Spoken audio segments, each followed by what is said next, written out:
the ultimate goal that these people have in mind is the goal to create a one world government run by the banking industry, run by the bankers, and they're doing it in sections. The European currency, the euro, and the European Constitution is one part of it. Now they're trying to do it in America with the North American Union, right? And they want to create a new currency called the Amero, right? And the whole agenda is to create a one world government where everybody has an RFID chip implanted in them. All money is to be in those chips, right? There'll be no more cash. And this is given me straight from Rockefeller himself. This is what they want to accomplish. And all money will be in your chips. And so instead of having cash, anytime you have money in your chip, they can take out whatever they want to take out whenever they want to. If they say you owe us this much money in taxes, they just deduct it out of your chip digitally. Total control. Total control. And if you're like me or you, and you're protesting what they're doing, they can just turn off your chip. And you have nothing. You can't buy food. You can't do anything. It's total control of the people. And that chip's connected to a database that has your purchasing records, what you do, what everything, you sell. Everything is in there, you know? And so they want a one world government controlled by them, everybody being chipped, all your money in those chips, and they control the chips, and they control people. And you become a slave. You become a serf to these people. That's their goal. That's their intentions. Eric, can you be specific about when you met Rockefeller, how it happened in these discussions? I met Rockefeller through a female attorney I knew who called me up one day and said, one of the Rockefellers would like to meet you. I had made a video called Mad as Hell, and he'd seen the video and wanted to meet me and knew I was running for governor of Nevada. So sure, I'd love to meet him. And I met him and I liked him, and he was a very, very smart man. And we used to talk and share ideas and thoughts.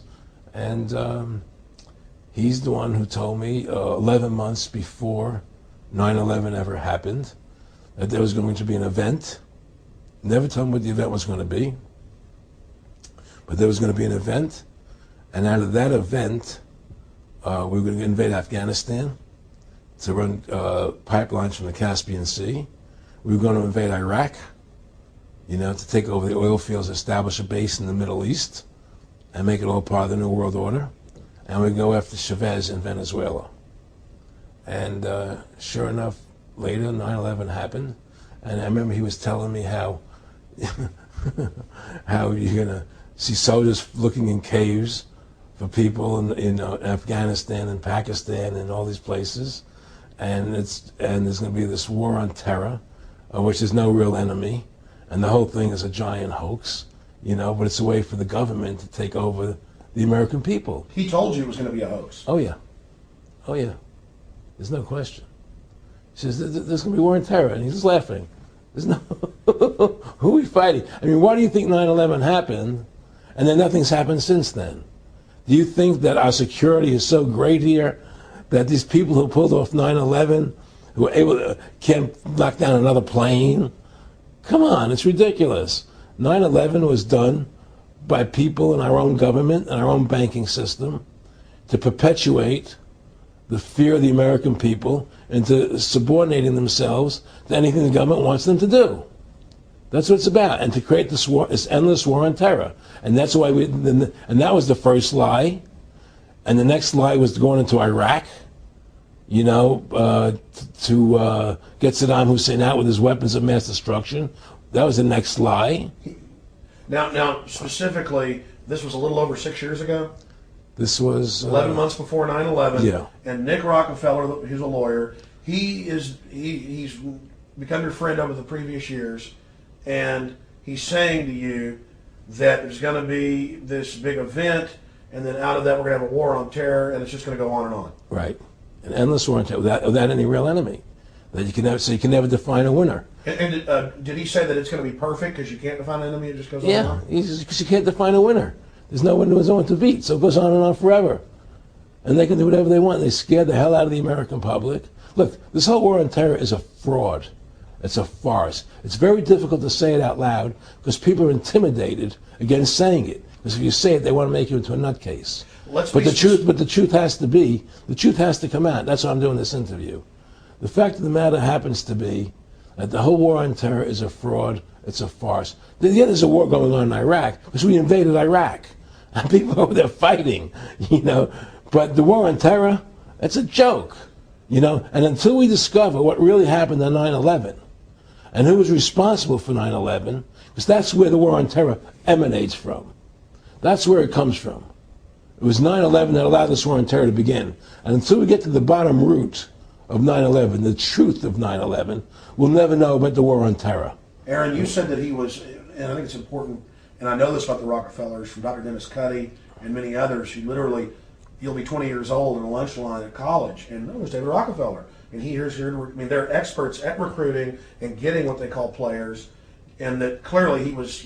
I mean, I want to make it specific and just get you to reiterate what you said last night about you got 30% of the vote. You were having an effect. You made mad as hell. They knew that you'd started the Constitution Party. Yeah. They knew that you were somebody who was taking action and getting things done. You'd already made some big films, had a lot of other successes. Right. So they were trying to recruit you, and didn't it come down to the point of, hey, we are here to recruit you, and don't worry, your chip's going to say, don't mess with us. You know, this guy's don't touch. Yeah, yes, that did happen. I was definitely being recruited, but it's more subtle than that. Well, in your words, just go through the process, and then what he said. Well, what it is remember, we were friends, and we used to go to my house a lot. We'd have dinner, we'd talk, and he'd tell me about business investments, how you get involved in, you know, or they would help me with this business investment or that business investment. And was I interested in joining the Council on Foreign Relations? You know, I would have to get a letter to join them, but was I interested in that? And, you know, just stuff, you know, leading you on. And I used to say to him that I never really did that because that wasn't where I was coming from. You know, as much as I like you, Nick, you know, your ways and my ways, we're on the opposite side of the fence. You know, I don't believe in enslaving people, you know, and he would come back with, oh, I do? Or? Well, it would be more like, you know. It's better for them. Well, it's more like, you know, how do I put it? It was like, what do you care about them? What do you care about those people? What difference does it make to you? Take care of your own life. Do the best you can for you and your family. What do the rest of the people mean to you? They don't mean anything to you. They're just serfs. They're just people. You know, it was just a lack of caring, you know, and that's just not who I was. It was just sort of like cold, you know. It was just like cold, you know. And I used to say to him, what's the point of all this? You have all the money in the world you need. You have all the power you need. What's the point? You know, what's the end goal? And he said the end goal is to get everybody chipped, to control the whole society, to have the bankers, the elite people, you know, the bankers and some governor controlling the world. And I said, all the people in the Council on Foreign Relations believe this way you do? He said, no. You know, most of them believe they're doing the right thing. A lot of them believe it's better off being socialistic. You know, we have to convince people that socialism is really capitalism. Because America's becoming a socialist country. It's a communist country today. Well, one of the things they told me was that he was at the house one night, and he would talk, and he started laughing. He said, Aaron, what do you think women's liberation was about? And I said, I had pretty conventional thinking about it at that point. I said, I think it's about women having the right to work, getting equal pay with men, just like they won the right to vote, you know? And he started to laugh. He said, you're an idiot. And I said, why am I an idiot? He said, let me tell you what that was about. We, the Rockefellers, funded that. We funded Women's Lib, you know? And we're the ones who got all over the newspapers and television, the Rockefeller Foundation. He says, and you want to know why? He says, there were two primary reasons. And one reason was we couldn't tax half the population before Women's Lib. And the second reason was, now we get the kids in school at an early age. We can indoctrinate the kids how to think. It breaks up their family. The kids start looking at the state as the family, as the school, as the officials, as their family, not as the parents teaching them. And so those are the two primary reasons for women's lib, which I thought up to that point was a noble thing. You know, when I saw their intentions behind it, where they were coming from when they created it, the thought of it, I saw the evil behind what I thought was a noble adventure.